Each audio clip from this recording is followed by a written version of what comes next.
தளபதி ரஜினிகாந்த். அதெல்லாம் கிடையாது. நீங்க வந்து டக்குனு பதில் சொல்லணும்னு தான் சொன்னீங்க. கூலி படம் பார்த்துட்டீங்களா? கூலி படம் அப்ப நீங்க ரஜினிகாந்த் ஃபேன்? அதுக்கு கூலி படம் பார்த்தா தான் ரஜினிகாந்த் ஃபேனா? நான் ஸ்கூல் படிக்கிற காலத்துல இருந்து ரஜினிகாந்த் தான்.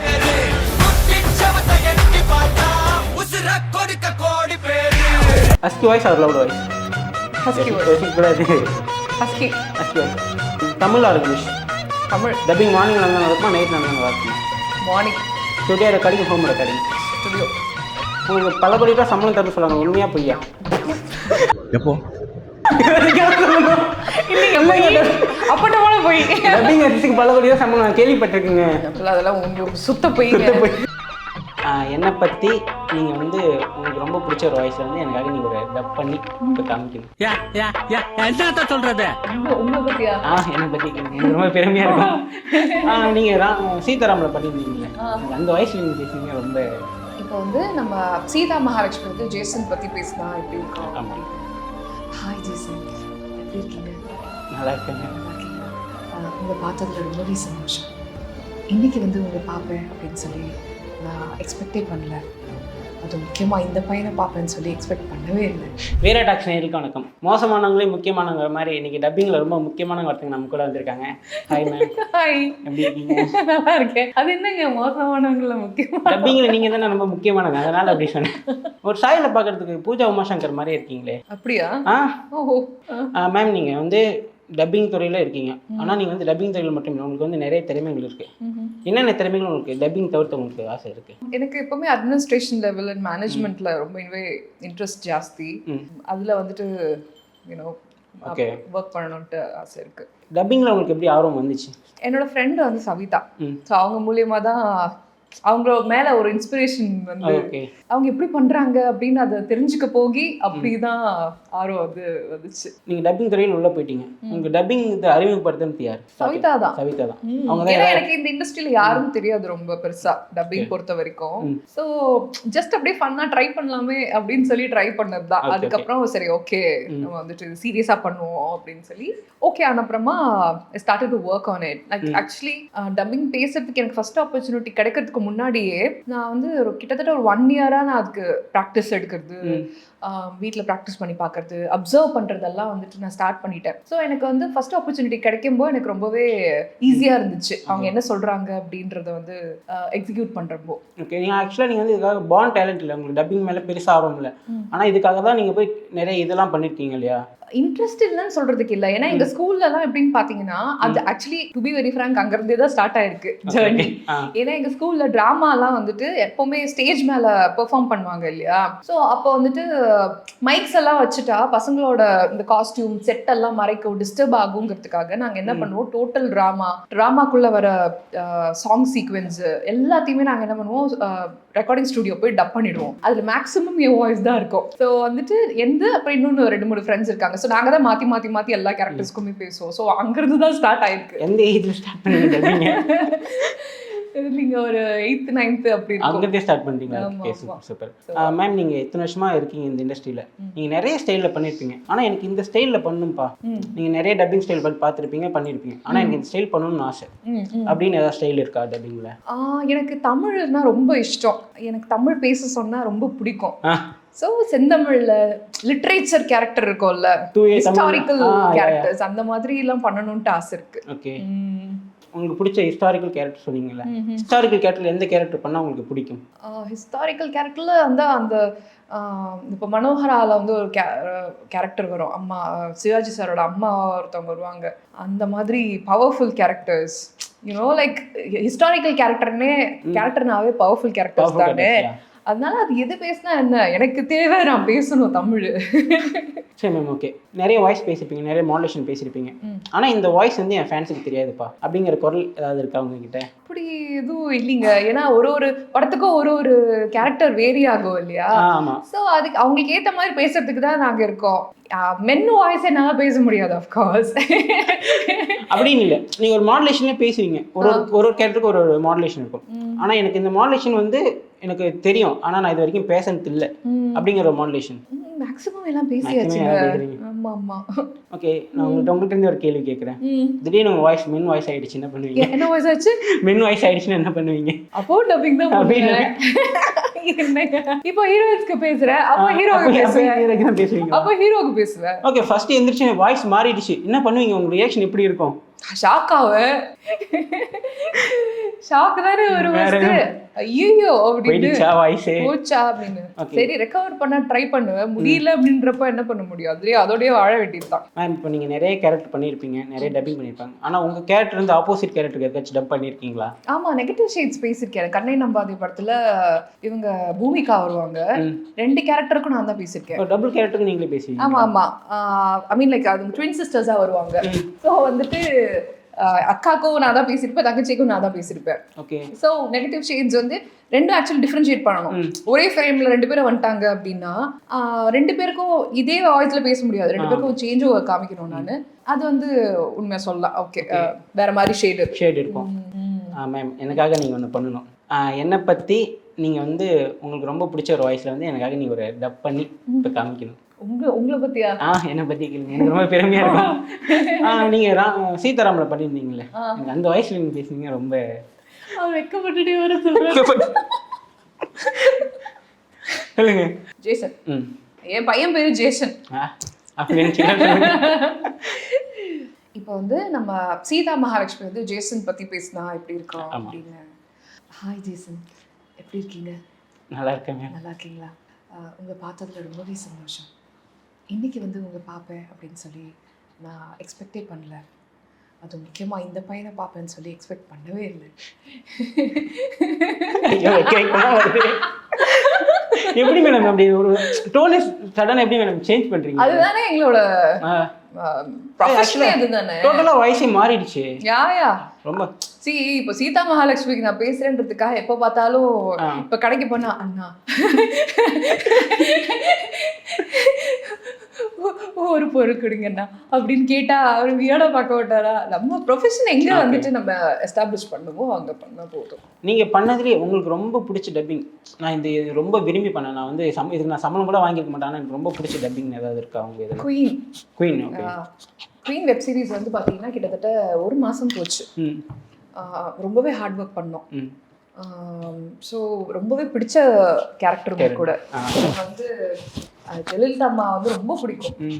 அவங்களோட கேரக்டர் வந்து ரிசம்பிள் பண்ணியிருக்காங்க. மேம் வந்து ரம்யா மேம் வந்து ஆக்ட் பண்ணியிருக்காங்க அப்படின்றப்போ எனக்கு அப்போவே ரொம்ப பிடிச்சி போச்சு. பட் எனக்கு வந்து ஒரு டவுட் இருந்தது, சரி நம்மளோட வாய்ஸ் செட் ஆகுமா, சரி நம்ம ட்ரை பண்ணி பார்ப்போன்ட்டு தான் டெஸ்ட்டுக்கு போனேன். But luckily I got selected. Yeah, இப்போ உங்களுக்கு ஒரு சான்ஸ் கிடைக்குது, ஒரு பொலிட்டிஷியனுக்கு டப் பண்ணி கொடுங்க அப்படின்னு சொல்லி ஒருத்தவங்க வராங்க, எந்த பொலிட்டிஷியன் இருந்தால் நல்லா இருக்கும் உங்களுக்கு? It depends. இப்போ அவங்களோட வாய்ஸ் உங்களுக்கு பிடிச்ச பொலிட்டிஷியன்ஸ் ஜெயலலிதா மாலா. ஆப்வியஸ்லி அவங்க மாடலேஷன் ஒரு டைலாக் சரி காமிங்க. மக்களாக நான், மக்களுக்காக நான், என் ரத்தத்தின் ரத்தமான அன்பு உடன்பிறப்புகளே. பேசும்போது அவர் மாடலேஷன் அப்படி எடுத்துட்டீங்க, பிடிக்கும்ல. நீங்க டப்பிங் பண்ணிட்டு அதே மாடுலேஷன் வந்துட்டு வெளியே வந்து அதே மாதிரி பேசிருக்கீங்களா? ஆமா, அது அந்த இம்பாக்ட் வந்து எப்பவுமே இருக்கும். யூஸ்வலா இப்போ கீர்த்தி சுரேஷ் நான் பேசிட்டு வந்தேன் அப்படின்னா கொஞ்ச நேரம் அவங்கள மாதிரியே பேசிட்டு இருப்பேன் அதே மாடுலேஷன்ல. அதே போல ஸ்ரீலங்கன் தமிழ் வேற லாங்குவேஜ் எல்லாம் பேசும்போது அந்த லாங்குவேஜ் எல்லாம் எட்டி பார்க்கும். நார்மலா பேசும்போது ஃப்ளோல வரும்போதே வந்துடும். அது வந்துடும். கீர்த்தி அப்படின்னு கூப்பிட்டா ஓம் அப்படிம்பேன். ஸோ அந்த மாதிரி ஸ்ரீலங்கன் தமிழ் எனக்கு ரொம்ப பிடிக்கும். இப்போ டப்பிங் பண்ணும்போது பேசுறது மட்டும் இல்லை, அவங்கள மாதிரியே நடிக்கணும், அவங்கள மாதிரியே மூச்சு வாங்கணும், எல்லாமே பண்ணும். இப்போ ஒரு ஆர்டிஸ்ட்டை பார்த்துட்டு நீங்கள் என்னென்னலாம் நோட் பண்ணுவீங்க டப்பிங் பேசுறதுக்கு முன்னாடி? அவங்களோட பாடி லாங்குவேஜ் பார்ப்போம், அவங்க எப்படி பேசியிருக்காங்க, அவங்க ஸ்டைல் பார்ப்போம், ஒரு லைனுக்கும் இன்னொரு லைனுக்கும் பாஸ் இருக்கா, இல்லை வந்துட்டு அவங்க வே ஆஃப் கம்யூனிகேஷன், அவங்க எப்படி வந்து டயலாக் டெலிவர் பண்ணியிருக்காங்க அப்படிங்கிறத பார்ப்போம். டோன் நோட் பண்ணிப்போம். ஒருவேளை அவங்கள மாதிரியே பேச சொன்னாங்க அப்படின்னா அந்த மாதிரியே பேசுவோம். இல்லை எங்களுக்கு அந்த டோன் வேண்டாம், எங்களுக்கு டோன் கொஞ்சம் மாற்றிடுறீங்களா அப்படின்னு கேட்டால் நாங்கள் டோன் மட்டும் மாற்றிக்கிட்டு மீதி எல்லாம் அப்படியே வச்சுப்போம். இது வரைக்கும் ஒரு எத்தனை வாய்ஸ் எடுத்துருப்பீங்க? வாய்ஸ் மாற்றி மாற்றி மாற்றி அப்ராக்சிமேட்டாக தெரியலிங்க, ஒரு 500 படம் மேலே பேசியிருப்பேன், ஒரு 1000-1500 ஆட்ஸ் பேசியிருப்பேன். ப்ராஜெக்ட்ஸாக ஒரு அதான் web series, short films, documentaries அதெல்லாம் அப்படின்னு அதான் சொன்னேனே. ஏதாவது ஒரு நடிகர்கள்ட்ட இருந்து நீங்கள் சூப்பராக பண்ணியிருக்கீங்கன்னு அப்ளாஸ் அது மாதிரி ஏதாவது வந்திருக்கா? ரொம்ப ஃபியூ தாங்க. மஞ்சிமா மோகன் அப்ரிஷியேட் பண்ணியிருக்காங்க. இது சத்ரியன் பேசினேன் அவங்களுக்கு. அதுக்கப்புறம் லக்ஷ்மி ராய், ஸ்ரத்தா, சித்தா வந்து நிமிஷா சொன்னாங்க நல்லா பண்ணியிருக்கீங்க அப்படின்னு. பிரீத்தி முகுந்த் கண்ணப்பா பேசியிருந்தப்போ அவ்வளோதான் எனக்கு யாரும் எதுவும் சொன்னதில்லை. பட் கோ ஆர்டிஸ்ட் எங்களோட டப்பிங் ஃபீல்டில் இருக்கிறவங்களே எனக்கு கால் பண்ணி அப்ரிஷியேட் பண்ணுறது ரொம்ப நல்லா பேசியிருக்கேன் அப்படின்னு சொல்லி எங்கள் சீனியர்ஸ் இருப்பாங்கல்ல அவங்கெல்லாம் ரொம்ப அப்ரிஷியேட் பண்ணுவாங்க, ரொம்ப என்கரேஜ் பண்ணுவாங்க. அதெல்லாம் இருக்கு. எங்கள் சக டப்பிங் ஆர்டிஸ்ட்க்கு நடுவில் நாங்கள் அப்ரிஷியேட் பண்ணிப்போம். அவங்க பண்ணால் நான் ஃபோன் பண்ணி நல்லா பண்ணியிருக்கீங்க அப்படின்னு சொல்லுவேன். அண்ட் அவங்களும் அப்படியே தான். So they encourages more. Success மீட்ல இவர் அருண் சார் சொன்னார், சித்தா டைரக்டர் வந்து சக்ஸஸ் மீட்ல அப்ரிஷியேட் பண்ணாங்க, நல்லா பண்ணியிருக்காங்க அப்படின்னு சொல்லிட்டு. அந்த மாதிரி எல்லாருமே எல்லா ஆர்டிஸ்டையுமே எல்லா டைரக்டர்ஸும் எல்லா ஆக்ட்ரஸஸும் வந்துட்டு அவங்க தான் சொல்ல முடியும் இல்லையா? ஸோ அவங்க முன்னாடி வரணும் சொல்றதுக்கு. உங்களுக்கு ஒரு ஆப்ஷன் வருது, ஒரு குழந்தைக்கு ஒரு 15 வயசு பொண்ணுக்கு பேசுறீங்க, ஒரு இளமையான ஒரு பொண்ணுக்கு பேசுறீங்க, ஒரு அம்மா கேட்டு ஒரு 3 சாய்ஸ் வருது, 3மே நீங்க தான் பண்ணணும்னு சொல்லிடுறாங்க. எப்படிலாம் மாடுலேஷன் மாற்ற முடியும்? நான் இப்போ கூட பேசுறேன் 16 வயசு 15 வயசுக்குள்ள அப்படியே ஒரு பேசுங்க. ஆமா, திடீர்னு வந்துட்டு இப்போ ஃபார் எக்ஸாம்பிள் கமர்ஷியலுக்கு நடுவில் நான் எங்கே டப் பண்ண போனேன் அப்படின்னா நடுவில் ஒரு குட்டி பாப்பா கேரக்டர் வந்துச்சு, ஒருவேளை குழந்தை அவைலபிள்னா நானே பேசிடுவேன். ஸோ அதெல்லாம் பார்க்க முடியாது. வாய்ஸ் ஆர்டிஸ்ட்னா எல்லாமே பண்ணி ஆகணும்ல. எங்களுக்கு ஒரு குழந்தை மாதிரி எங்கள் வீராவை பற்றி பேசுங்க, எங்கள் சேனல் ஹெட் அவரை பற்றி பேசுங்க. தப்பு இல்லை. எனக்கு வீரா அங்கிள்னா ரொம்ப பிடிக்கும். ஏன் தெரியுமா? எனக்கு சாக்லேட்லாம் வாங்கி தருவார். இவனை கூட அவர் தான் இன்ட்ரடியூஸ் பண்ணி வச்சா தெரியுமா உங்களுக்கு? எனக்கு வீரா அங்கிள்னா ரொம்ப பிடிக்கும். வீரா அங்கிள் எங்கே இருக்கீங்க? ஃபியூச்சரில் டப்பிங் ஏஐ வந்துருச்சுப்பா, அஃபெக்ட் பண்ணணும்னு நினைக்கிறீங்களா? இல்லை வந்துருச்சு? அஃபெக்ட்லாம் பண்ணாதுங்க.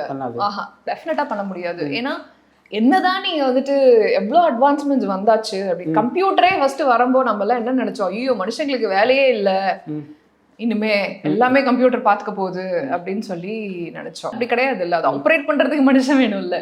அதே மாதிரி ஏஐ வந்திருக்கு அப்படின்னு சொல்லி சொன்னாலும் சில விஷயங்கள் மட்டும்தான் அதால பண்ண முடியும். இப்போ டப்பிங்ல வந்து சில பேருக்கு ஆர்வம் இருக்கும், ஆனா அவங்களுக்கு வந்து தெரியாது, வராதுன்னு சொல்லி விட்டுருவாங்க. இப்போ டப்பிங்கிறது பார்ன் டேலண்டா இல்லை நம்ம அதை கற்றுக்க முடியுமா? பார்ன் டேலண்ட்டுன்ட்டு சொல்றதுக்கு இல்லைங்க. எல்லாரும் வரும்போது எல்லாமே கற்றுக்கிட்டா வரும். நமக்கு என்ன வந்துட்டு நல்லா வரும் அப்படின்னு சில விஷயங்கள் இருக்கும் இல்லையா? நம்ம ட்ரை பண்ணி பார்க்கணும் ஃபர்ஸ்ட். ட்ரை பண்ணி பார்த்துட்டு ஒர்க் ஆகுமா ஆகாதான் நம்ம தான் டிசைட் பண்ணணும். ஒர்க் ஆகும், இது வந்து செட் ஆயிடுச்சு அப்படின்னா அதை அந்த கரெக்டாக பிடிச்சிக்கிட்டு அப்படியே மேலே ஏறி போயிடலாம். ஒரு வேளை ஒர்க் அவுட் ஆகலை அப்படின்னா அதில் டைம் வேஸ்ட் பண்ணாமல் அடுத்தது பார்த்துக்கணும். இல்லை இப்போ ஆக்சுவலாக இப்போ ப்ராக்டிஸ் பண்ணுறது மூலமா டப்பிங்கை வந்து இம்ப்ரூவ் பண்ண முடியுமா? Of course S. மேம், இப்போ நீங்கள் பண்ணதுலேயே உங்களுக்கு ரொம்ப பிடிச்ச வாய்ஸ் உங்களுக்காக இப்போ நீங்கள் பண்ணி காமிப்பீங்க. இப்போ ரீசெண்டாக உப்புக்க போகிறம்போ ரிலீஸ் ஆச்சு. அதில் வந்துட்டு கீர்த்தி சுரேஷ்க்கு பேசியிருந்தேன். எனக்கு ரொம்ப பிடிச்சிச்சு அது. ஆக்சுவலி கொஞ்சம் ப்ளேஃபுல்லாக ரொம்ப பெப்பியாக அந்த மாதிரி இருந்தது. ஸோ அது எனக்கு பிடிச்ச கேரக்டர். எங்களுக்காக அது கொஞ்சம் பண்ணி காமிங்க. ஓகே. டெல்லியில கொசு ஒழிக்கிறத பத்தி ஆராய்ச்சி பண்றாங்கன்னு நேத்து தான் தேட்டர்ல படிச்சேன். ஆராய்ச்சி மட்டும் வெற்றி அடைஞ்சிட்டா ஒரு சின்ன சொட்டு மருந்து போதும். இந்த மருந்து மட்டும் மார்க்கெட்ல இறங்கட்டும், நாம நம்ம ஊருக்காக அதை தூக்குறோம்டா. கீர்த்தி சுரேஷை பார்க்குறேன், வாய்ஸ் வச்சு கேட்டுக்கிறேன். சூப்பராக பண்ணுறீங்க. தேங்க்யூ. சூப்பராக பண்ணீங்க. ஆனால் டப்பிங் வந்து இவ்வளோ கஷ்டமாக இருக்கும் அப்படின்லாம் யோசிச்சதே இல்லை. சரி, நான் இப்போ உங்கள்கிட்ட ஒரு கேள்வி. உங்கள் உலகம் ஃபுல்லாக உங்கள் வாய்ஸ் கேட்கும், ஒரு நாள் ஃபுல்லாக கேட்கணும், ஒரு ஆப்பர்ச்சுனிட்டி வந்து உங்களுக்கு கிடைக்கும். அந்த உலக மக்கள் முன்னாடி நீங்கள் என்ன பேசுவீங்க? எல்லாரும் ஹாப்பியாக, ஆரோக்கியமாக, நிம்மதியாக இருக்கணும். யாரும் சண்டை போட்டுக்காதீங்க. லைஃப் வந்து ரொம்ப சின்னது. 4 பேருக்கு ஹெல்ப் பண்ணுங்க. நம்மளால ஹெல்ப் பண்ண முடியலன்னா ஒவ்வொருத்தரும் கொடுக்காதீங்க அப்படின்னு சொல்லுவேன். நீங்க சொன்னது நடக்காது போல. ஸ்ப்ரெட் பாசிட்டிவிட்டி அப்படின்னு சொல்லுவேன். என்ன பண்றதுங்க, நம்மளுக்கு தெரிஞ்சதுதான் நம்ம சொல்ல முடியும். நீங்க அந்த கேரக்டர் இருக்கீங்க, நீங்க சொல்லிடுறீங்க. ஆனா நிறைய பேர் இங்க பாதி பேர் டிப்ரெஷன்ல சுத்திட்டு இருக்காங்க. சரி, உங்களுக்கு ஒரு டைம் மிஷின் கிடைக்குது இப்போ. Have time machine. ஓகே. எங்க போவீங்க? இங்க டைம் மிஷின் கிடைச்சிச்சுன்னா போயிட்டு திருப்பி வந்துடலாம்ல. போயிட்டு திருப்பி வந்துடலாம். நீங்கள் எதாவது கூட மாற்ற வேணா செய்யலாம். இப்போ போய் உங்கள் தாத்தாவை அடிக்கலாம், உங்கள் கேண்டி டீச்சரை கிள்ளலாம். அவங்க எந்த மாதிரி வாய்ப்பு? 2 விஷயம் பண்ணுவேன். ஒண்ணு பாஸ்ட்டுக்கு போவேன். நிறைய விஷயங்கள் நிறைய பேருக்கு வந்து பதில் சொல்ல வேண்டியது இருக்கு. அவங்களெல்லாம் ஒரு வழி பண்ணிட்டு அந்த விஷயம்லாம் நடக்காம அந்த அந்த ட்ரேசஸ்லாம் அழிச்சிட்டு ஃபியூச்சருக்கு போய் நான் எப்படி இருக்கேன் அப்படின்னு சொல்லி. இதில் ஃபியூச்சரே கிடையாது. நீங்கள் ஃபியூச்சர் போக முடியாது, பாஸ்ட் மட்டும் தான் போக முடியும். அதுதான் சொல்லிட்டேங்க. இப்போ பாஸ்ட்க்கு போய் சில விஷயங்கள் வந்து நான் என்ன சொல்றது, கொஞ்சம் மறக்க முடியாத இன்சிடென்ட்ஸ் எல்லாம் நடந்துருக்கும்ல, அதெல்லாம் சொல்ல முடியாதுங்க. அதனால அதெல்லாம் போயிட்டு அதெல்லாம் போட்டு கொஞ்சம் அந்த நடந்த விஷயம் நடக்காம இருந்துச்சுன்னா அந்த மாதிரி ஏதாச்சும் பண்ணிட்டு வந்துடலாம். மேம், உங்களுக்கான ஃபைனல் ஒரு ரேபிட் கொஸ்டின். இதோட ரூல்ஸ் என்னன்னா, நீங்கள் வந்து ஒரு 5 செகண்ட்ஸ் 3 செகண்ட்ஸ்க்குள்ளே சொல்லிடணும். 3 செகண்ட்ஸ் நீங்கள் டக்குன்னு யோசிக்கலாம் கூடாது. யோசிக்காம டக்கு டக்கு சொல்லி. Okay, rapid question. போலாம். தளபதி ரஜினிகாந்த். அதெல்லாம் கிடையாது. டக்குனு பதில் சொல்லணும் தான் சொன்னீங்க. கூலி படம் பார்த்துட்டீங்களா? கூலி படம் அப்ப நீங்க ரஜினிகாந்த் ஃபேன்? அதுல கூலி படம் பார்த்தா தான் ரஜினிகாந்த் ஃபேனா? நான் ஸ்கூல் படிக்க காலத்துல இருந்து ரஜினி ஃபேன் தான். சரி, ஓகே. நீங்க எப்படி ஏமாத்திட்டீங்க? Husky voice or loud voice? Husky voice. யோசிக்க கூடாது. Husky voice. Tamil or English? Tamil. Dubbing morning நடந்தா நடக்குமா, நைட் நடந்தா நல்லா இருக்குமா? Morning. Studio recording, home recording? Studio. உங்களுக்கு பல கோடி ரூபா சம்பளம் தர சொல்றாங்க, உண்மையா பொய்யா? அப்பட்டமான போய் டப்பிங் ஆர்டிஸ்டுக்கு பல கோடி ரூபா சம்பளம் நான் கேள்விப்பட்டிருக்கீங்க. அப்பெல்லாம் அதெல்லாம் சுத்த போய் எங்களுக்கு அவ்வளோ தரது இல்லைங்க. வேற யாருக்கா தராங்களான்னு எனக்கு தெரியாது. நீங்களே வாங்குவீங்க. சரி, வாய் முகூர்த்தம் பள்ளிக்கிட்டு கிடைக்கும் மேடம். சூப்பர். ஓகே, அவ்வளோதான் முடிஞ்சு. மக்களுக்கு ஒரு இது என்னன்னா, நான் நிறைய பேரை சந்திச்சதில்ல. இன்னைக்கு ஒரு டப்பிங் ஆர்டிஸ்ட் மாதிரி இருக்கிறனா எனக்கு ரொம்ப சந்தோஷம். உங்களை இன்டர்வியூ எடுத்து எனக்கு ரொம்ப சந்தோஷமாக இருக்குது. உங்கள் மாதிரி ஆட்களுக்கு நான் இன்னும் நிறைய பேரை நான் இன்னும் தெரிஞ்சுக்கணும்னு ஆசைப்பட்றேன். இது என்னோட இதில் வந்து வந்ததுக்கு ரொம்ப thank you so much for calling here. Thank you.